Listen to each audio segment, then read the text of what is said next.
Welcome to our podcast discussion. Today we're diving into the hard truths behind the new global order and the perspectives of Kishore Mahbubani, whose insights really make you stop and think about how the world is shifting. Absolutely. I'm excited, to talk about these ideas. So, what's the starting point here?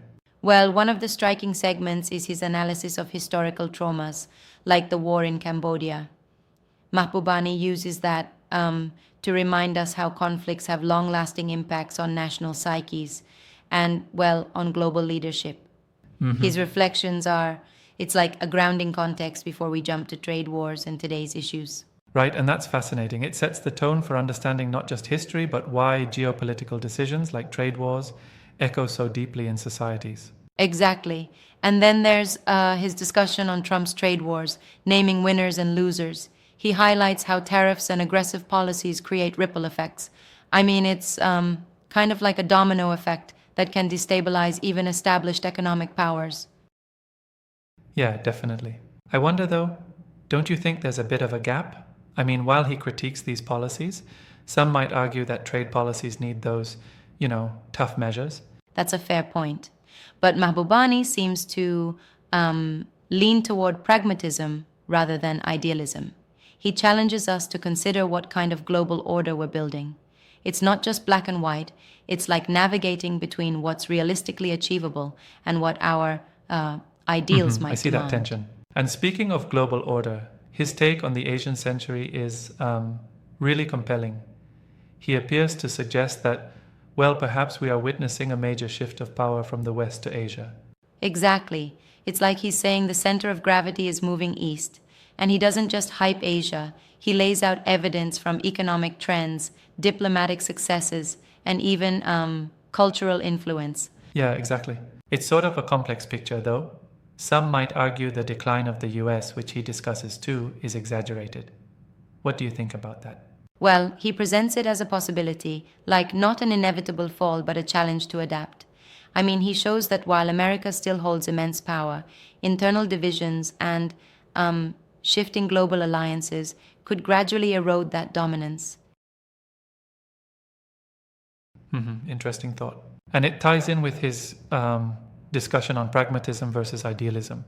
He stresses that leaders need to balance, lofty visions with ground realities.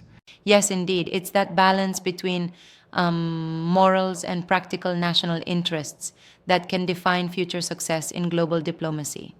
And then there's his perspective on the role Gulf countries are playing, which is almost, I'd say, a wild card in the puzzle of global order. Right, absolutely. The Gulf's role is intriguing because they are resource rich, yet politically fluid. So it's interesting to see how he argues that their strategic choices could influence both regional and global stability. Correct. And then we dive into his segment on what keeps him up at night.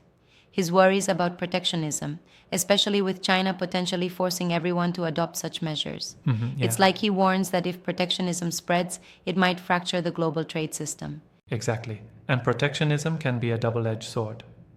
On one hand, it's supposed to safeguard national interests. On the other, it can lead to economic isolation. His view makes me think of how interconnected our economies are nowadays. Right. And then there's his advice for young Singaporeans, urging them to stay globally aware and versatile. He basically champions a forward thinking attitude to vibrant participation in a changing world order. Indeed, yeah. That's inspiring. He seems to encourage a sort of pragmatic global citizenship. But do you think his advice is too idealistic for the emerging realities? I can see that critique, but consider that he lived through both diplomacy and academia. So his insights blend practicality with idealism. It's not just lofty dreams.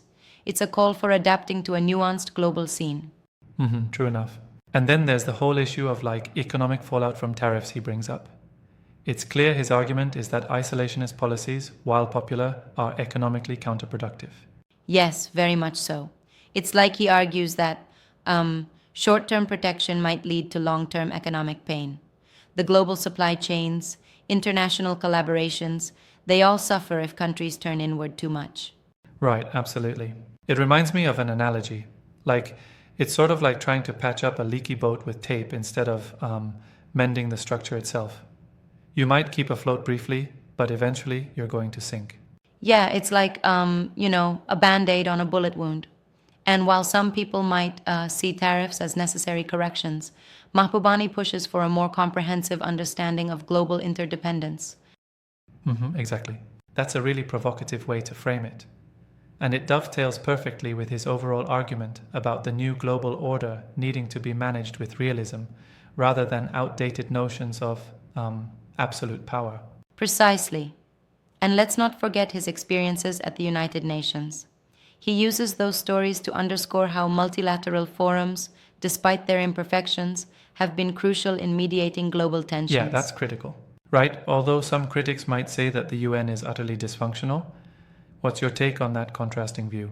Well, Mahbubani seems to view the UN, despite its flaws, as a necessary stage where global diplomacy plays out. He suggests that its ability to bring nations together, even if it's messy, is still invaluable. It's like a messy family dinner where, despite the arguments, you still reconnect. That's a vivid image. I like that analogy. And it seems he also touches upon the idea that American democracy is facing internal challenges, which further complicates the landscape. Right. He points out that the very strengths that propelled America could also be the source of its vulnerabilities. Divisions and internal discord may lead to an erosion of global influence if not addressed carefully. Absolutely. And that connects back to his broader point that leadership and policymaking need to be forward looking, not just reactive to current trends. Exactly. It's about foresight and adaptability. He challenges leaders to prepare for a world that's rapidly evolving and where old certainties no longer apply. Right. And his reference to the influence of figures like S. Rajaratnam, especially his lessons from Cuba, really expands that perspective into how diverse histories can inform today's policies. Yeah, it's fascinating because it shows that there's no one blueprint for success or failure. Instead, we have a mosaic of experiences, each offering lessons on resilience, adaptation, and even caution in the face of overreach. That's a great way to put it. However, I do wonder if his optimism about the Asian century might be a bit too rosy given the potential for regional conflicts. What do you think? That's a valid critique. I mean, even as he champions Asia's rise, he acknowledges challenges, like balancing national interests against regional collaboration. It's not a guaranteed win. It's more of a strategic opportunity that comes with its own set of risks. I can see that nuance. It truly is a delicate equilibrium. And it's a reminder that in this new global order, no single nation operates in isolation. Every policy, every decision ripples out into the global community. Exactly. And that's why his conversation really resonates. It challenges us to rethink what it means to be a global citizen and how interconnected our destinies truly are. Yep, indeed. All in all, his insights push us to question established narratives, whether about American decline, Asian ascendance, or the interplay of global policies. It's a dynamic conversation that's both enlightening and a bit unsettling. Absolutely. It's like he's telling us that the new global order is not set in stone. It's under construction, and how we respond now will shape the future.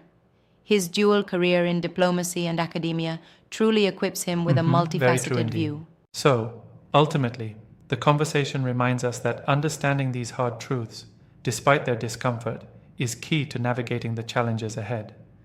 It's a wake-up call to embrace realism without losing sight of what we ideally want our global community to be.